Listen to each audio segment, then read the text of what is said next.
сайн байцгаана уу та бүхэнд энэ өдрийн мэндийг хүргэе. Өнөөдөр 2026 оны 8 дугаар сарын 21-ний өдөр байна. Ингээд та бүхэнтэйгээ YouTube сувгаараа уулзаагүй бүтэн жил гарсан болсон байна. Энэ хугацаанд манай баг Derivzone.com нэртэй вебсайтыг бүрийн хэмжээнд хийж дуусгаад одоо ингээд ажиллагаанд оруулсан байна. Энэ бол Derivzone.com сайтын танилцуулгын анхны видео. За өнөөдөр та бүхэнд ерөөхдөө энэ хүү вебсайт яг юу хийдэг вэ гэдгийг танилцуулах зорилготой байж байна. За тийм байна. За тэгээд Derivzone.com гэдэг нэртэй манай вебсайт маань Deriv дээр байдаг синтетик индексүүд дээр 24 цагт тасралтгүй скан хийж автоматар техник шинжилгээ хийгээд тэнцэнээсээ сигналыг бүрдсэн тохиолдолд та бүхэнд сигнал өгдөг гэж байгаа. За манай сайт дээр нийтдээ 7 төрлийн автомат түүл ажиллаж байгаа. За тухайн 7 төрлийн автомат түүлээс 4 нь ханшийн ерөнхий чиг хандлагыг тодорхойлох зорилготой байж байгаа. За үлдсэн 3 нь бол яг цэвэр сигнал өгдөг түүл ажиллаж байгаа. За тухайн 3 сигнал өгдөг түүл юу байна вэ гэхээр бидний өөрсдийн боловсруулсан Kyla Fractal стратеги дээр суурилсан сигнал өгнө. За хоёрдугаарт CRT гэдэг candle-ийн нөхцөлийг таниад оролтын нөхцөл бүрдсэн тохиолдолд сигнал өгнө. За гуравдугаарт wedge паттерныг чартн дээрээс хайж олоод нөхцөл бүрдсэн тохиолдолд сигнал өгдөг байж байгаа. Wedge паттерн дотор rising wedge, falling wedge гэдэг хоёр паттерныг цэвэр таньдаг байгаа. За тийм байж байгаа. За тэгэд мөн энэ манай Deriv зоны хэрэглэгч болохын тулд та бүхэн Deriv дээрх манай IB-доор дансаа бүртгүүлсэн тохиолдолд үн төлбөрөөр ашиглах эрхтэй болно. За ер нь бол манай IB-гийн хэрэглэгчдэд зориулсан вебсайт гэсэн үг. Тэгэхээр та бүхэн манай IB-доор дансаа нээгээд манай хэрэглэгч болоод энэ төлсүүдийг байнгын ингэж одоо үн төлбөрөөр ашиглаарай гэж хэлэх байна. За ингээд сайтаа танилцуулганд оръё. За тэрнээс өмнө юу яа? Хэрхэн манай хэрэглэгч болох вэ гэдэг дээр за ингээд сайт руу оронгууд үнгүй эрхээ нээх гэж байгаа. Энэ дээр дараад хэрвээ та бүхэн Deriv дээр өмнө данс нээж байгаагүй бол Deriv данс нээх гэдэг рүү ороод дансаа нээхэд манай хэрэглэгч болчихно гэсэн үг. За хэрвээ хуучин данстай бол Deriv-ээр нэвтрэхээр орно. Энэ Deriv-ээр нэвтрэхээр ороход таны хуучин нээсэн дансч манай IB дор байх юм бол шууд автоматар манай сайт өөрөө хянаад манай хэрэглэгчдийн листэнд таны дансч байгаа тохиолдолд шууд оруулчихна. Хэрвээ байхгүй та бүхэн өөр IB-гийн дор ч юм эсвэл өмнө нь ямар нэгэн IB-д бүртгүүлж байгаагүй бол шууд энэ юу рүү яачна. Deriv рүү ороод AMI-гээд одоо Deriv чинь хэмэл оюу хожлуулаад эхэлсэн AMI-гээд тэрнтэй чатлаад дансаа холбуулж болно. Манай IB руу хуучин дансаа. Тэ өмнө нь хэрвээ ямар нэг IB бүртгүүлээгүй шууд Derivzone.com-оор өмнө бүртгүүлж исэн бол easy амархан холбогдчихно. Харин өмнө та ямар нэгэн өөр IB-д бүртгэлтэй байх юм бол 3 сарын хүлээлэг гэж байдаг юм билээ Deriv дээр. 3 сарын одоо өнгөрсөн 3 сарын хугацаанд ямар нэгэн өөр IB-д бүртгэгдсэн байгаа тохиолдолд 3 сарын хугацаанд IB-гаас IB хооронд шилжих боломжгүй байд юм байлээ. Тэгэхээр тэр хоногудаа та Deriv-ээс асууж агаад манад дахиад одоо дансаа холбож болно гэсэн үг. Тэгэхээр одоо хэрхэн дансаа холбох талаарх бүх мэдээлэл, бүх одоо нэг зааврууд энэ дотор ингээ байж байгаа. Тэгэхээр та бүхэн ийшээ ороод ингээ дансаа холбоод манай хэрэглэгч болоорой. За хэрэглэгч болсон тохиолдолд манай сайт ерөөхдөө ямар хөө байдлаар харагдах вэ гэхээр одоо энэ манай үндсэн дашборд хэсэг байгаа. Энэ зүүн талын босоо дээр болохоор манай одоо нэг автомат төлөвлөд маань ажиллаж байгаа. Ингээд тоглодож ингээд on off болгоод одоо чартн дээр харж болно гэсэн үг төлөвлөдөө. За одоогийн байдлаар би энэ CRT сканер, Kyla Fractal сканер, Wedge Scanner Pro гэдэг энэ гурвагаа ерөөхдөө арилжаан дээр ашигладаг байж байгаа.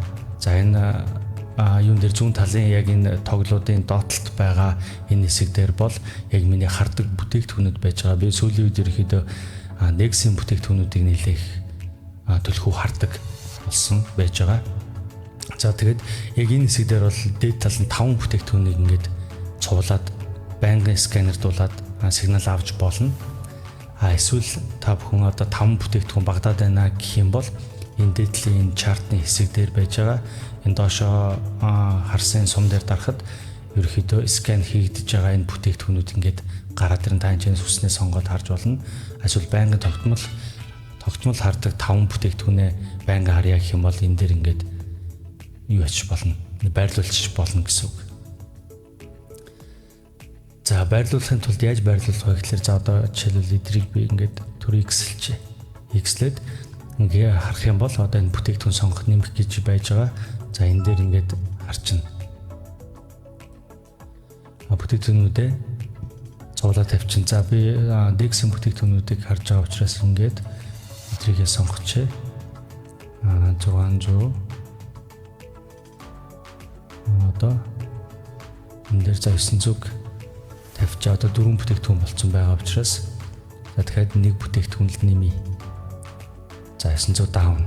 За эдгээр ингэ нэмчих. Ингээд миний 5 бүтээгдэхүүн ингээ болцсон. Энэ 5 дээр за одоо жишээлбэл энэ Dex 600 up. Энэ дээрээ сонгочиход чартан дээр миний одоо нэг харж байгаа бүтээгдэхүүн дээр шинжилгээнүүд маань автоматар ингээ хийгдэж явна. За одоогийн байдлаар чартер ерөнхийдөө энэ бүтээгдэхүүнүүд одоо энэ Dex 600 app гэдэг бүтээгдэхүүн дээр миний сонгосон CRT scanner, Kyla fractal scanner, wedge scanner гэдэг энэ юунууд төлөвлөдөөс юу илрүүлсэн байна вэ гэдгийг энэ дээр яг энэ чартны доотлын энэ хэсэг дээр харуулж байгаа. За одоогийн байдлаар KFS scanner 1 цаг дээр, Kyla fractal scanner 1 цаг дээр дээшээгээ юу бүрдүүлсэн байна. Нөхцөл бүрдсэн байна гэсэн үг 1 цаг дээр. За энийг арай багасгаад, цагаа багасгаад ингээ харчаа. За энэ стоп цохингоо алдсан байна. Стоп цохих шахсан байна. За энэ чэнэс бол ерөнхий оролт маань байх хэвээр TP-нийг энэ дээр байж гин, стоплс энэ дээр байж гин. За энэ дээр стоп руугаа цохингоо алдаад дээшээгээ буцаад юу руу орж байна. Одоо нэг оролт байгаа цэг рүүгээ орж эхэлж байна гэсэн үг. За энийг ингээд идэвхжүүлээд болиулаад ингээ хараад харахгүйж болно. За wedge scanner pro дээр болохоор M15 дээр wedge pattern ерөөхдөө бүрэлдэж байна гэдгийг зааж гин гэсэн үг. Энэ дээр гэхдээ одоохондоо арай breakout хийж нөгөө баталгаажаагүй байгаа юм байна. За энэ чартер харуулах гэдэг энэ хэсэг дээр бол ерөөхдөө хідэн цаг дээр ямар түүл нөхцөл бүрдэлтийг илрүүлсэн байна гэдэг нь яг энэ дээр харагдана. Тэгээд идэвч ингээд дарахад харагдаад болдог гэсэн үг. За энийг та бүхэн ингээд өөрсдөө ингээд хараарай. За энэ доотлын төлөв гэдэг энэ юунууд дээр ингээд картууд байж байгаа. За энэ дээр KFS scanner 1 цаг дээр өсөх гэдгийг заасан байна. Бусад цаг бол юу ч одоохондоо ямар ч нөхцөл бүрдээгүй байна гэсэн үг. За wedge scanner pro дээр болохоор M15 дээр өсөх wedge бүрдэж байна гэсэн үг. CRT дээр бол одоохондоо ямар нэгэн нөхцөл бүрдээгүй байгаа юм байна. За энийг одоохондоо юу гэсэн энэ дээр тавьчих. За wedge бүрдэх магадaltaй энийг хэрвээ break хийсэн тохиолдолд break хийгээд одоо эвдрээд хаагдсан тохиолдолд юу ячна? Сигнал ирчин гэсэн үг. Сигнал маань хаана орох уу, хаана стопо байрлуулах уу, хаана TP-гээ байрлуулах уу гэдг нь харагдаад явчихна гэсэн үг. За одоо энэ дээр тэгээд өнгөрсөн түүхэн дээр ерөөхдөө энэ хүү төлөвлөлт маань хэрхэн яаж ажилласан юм бэ гэдгийг та бүхэн харж болно. Тэгэхин тул за одоо жишээлбэл wedge scanner pro гэдэг дээр ороход энэ дээр хэрхэн ашиглах вэ гэдэг маань ингээ байж байгаа. Монгол хэл дээр байж байгаа. За тэгээд түүх гэдэг рүү ороод replay mode байж байгаа. Энэ дээр ингээд ерөөхдөө stop TP, break even гэдэг гурван нөхцлүүд ингээд түүхэн дээр ингээд зурагдаад явж байгаа. За энэ shunted breakout энэ дээр TP- нэг 26 оны 8 сарын 19-нд доошоогоо sell гэдэг нөхцөлийн шантаг зурагдаж үүссэн юм байна. За ерөнхийдөө яаж явсан бэ гэдгийг ингээд replay модоор харж байгаа бол та бүхэн энэхүү юунуудаа төлөвлөдөө хэрхэн ашиглах вэ гэдэг учраа ерөнхийдөө олчихно гэсэн. За энэ дээр TP зөксөн нөхцөл байна. Хараа хэдүүлээ. За арай жоохон хурдлуулчих. Ерөнхийдөө яаж нөхцөл бүрдээд за энэ дээр ийм нөхцөл бүрдсэн юм байна. 8 сарын 19-нд sell гэдэг нөхцөл TP-1 нь энэ stop loss нь энэ байж байна. За тоглолоод хэдүүлээ ер нь яаж явсан гэдгийг харчээ. За энэ ерөнхийдөө 50%-аас оролт болон TP1-ийн энэ зайны 50% ханш оцсон тохиолдолд break stop loss маань break болж зөөгдөн. Гэхдээ та бүхэн энийг ерөнхийдөө арилжаандаа энэ төлөвлөдөө ашиглаад ерөнхийдөө хизээ break зоох уу, хизээ яах уу гэдгийг та нар өөрсдөө шийдэж явчихна гэсэн үг. За энэ дээр за TP1 энэ дээр зогсон юм байна. Break зөөгдсөн энэ дээр хэдүүлээгээ оролт байсан гэсэн үг. За TP1 зогсон, TP2 зогсон. За ингээд breaker гарч болно, эсвэл TP1 зөхөж гарч болно, эсвэл TP2-оор гарч болно. Гэх мэтчлэн ингээд энэ дээр өнгөрсөн нийтдээ хэдэн юу вэ 200 удаагийн тохиолдол дээр яаж явсан бэ гэдэг маань энэ ч ингээ харагдана гэсэн үг. Энэ Wedge Scanner Pro гэдэг tool маань хэрхэн өнгөрсөн түүхэн дээр явсан бэ гэдэг ингээ харагдчихна. Тэгэхээр та бүхэн хэрхэн ажилтдаг гэдгийг энэ ч харж болно.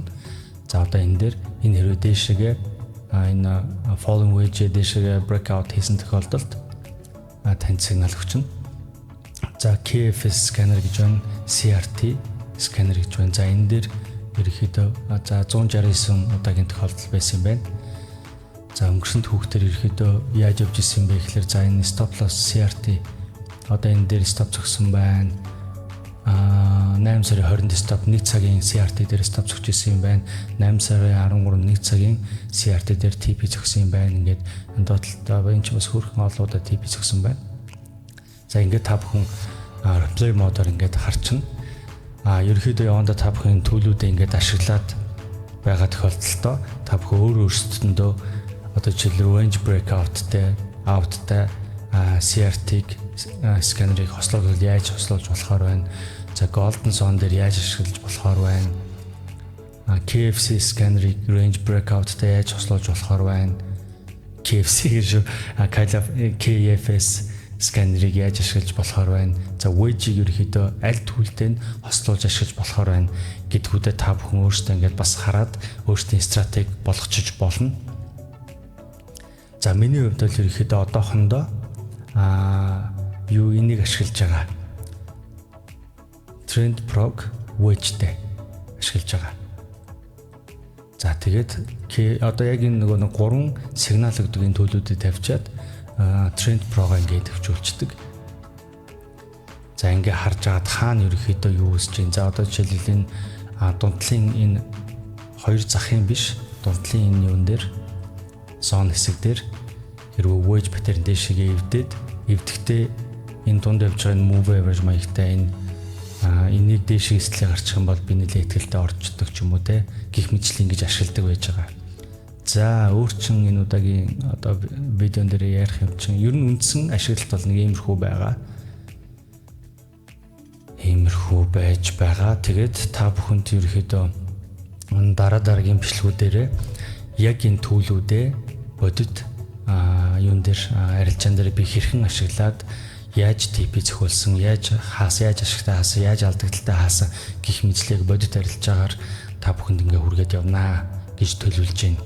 За ингээд та бүхэн derivzone.com гэх энэ манай багийн хийсэн энэ сайт руу ороод хэрэглэгч болоод арилж байгаа энэ одоо сигналууд аваад арилж байгаа хийгээрээ энэ удаагийн бичлэг дээр би нэг ойрд нэг жил гарan ямар ч бичлэг хийгээгүй ингэж яриагүй учраас жоохон сандралтай байна.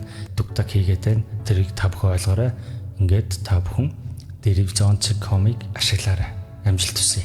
Асуух зүйл байвал нэрэ манай мэйл хаяг руу contact@derivzone.com гэдэг энэ мэйл хаяг руу мэйл өчээд асуух зүйлсүүдээ асууж болно.